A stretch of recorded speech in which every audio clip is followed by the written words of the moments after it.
Bonjour, je vous souhaite un joyeux Noël.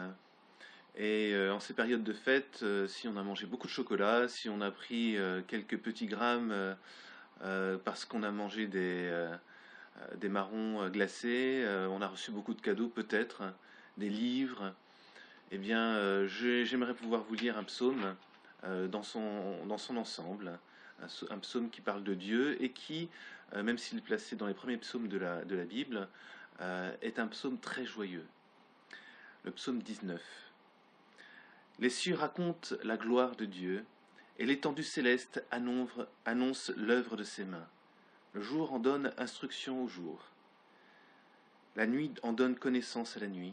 Ce n'est pas un langage, ce ne sont pas des paroles. Leur voix n'est pas entendue. Leur trace apparaît sur toute la terre. Leurs accents vont aux extrémités du monde. Où il a placé une tente pour le soleil, et celui-ci, semblable à un époux qui sort de sa chambre, se réjouit comme un héros de parcourir sa route. Il s'élance d'une extrémité du ciel et achève sa course à l'autre extrémité. Rien ne se dérobe à sa chaleur. Dans la première partie du psaume 19, on nous exhorte à voir Dieu comme le créateur du ciel et de la terre et un Dieu qui parcourt sa terre avec joie.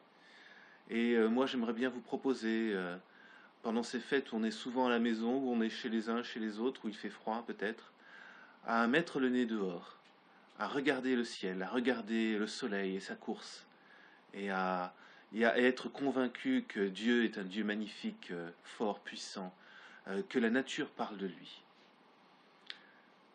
Ensuite, le psaume parle de la profondeur de la parole de Dieu. La loi de l'Éternel est parfaite, elle restaure l'âme. Le témoignage de l'Éternel est véridique, il rend sage le simple. Les ordres de l'Éternel sont droits, ils réjouissent le cœur. Le commandement de l'Éternel est limpide, il éclaire les yeux. La crainte de l'Éternel est pure, elle subsiste à toujours. Les ordonnances de l'Éternel sont vraies, elles sont toutes justes.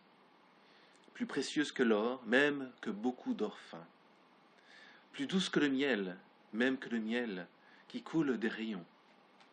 Ton serviteur aussi en est averti, pour qu'il les observe. L'avantage est grand.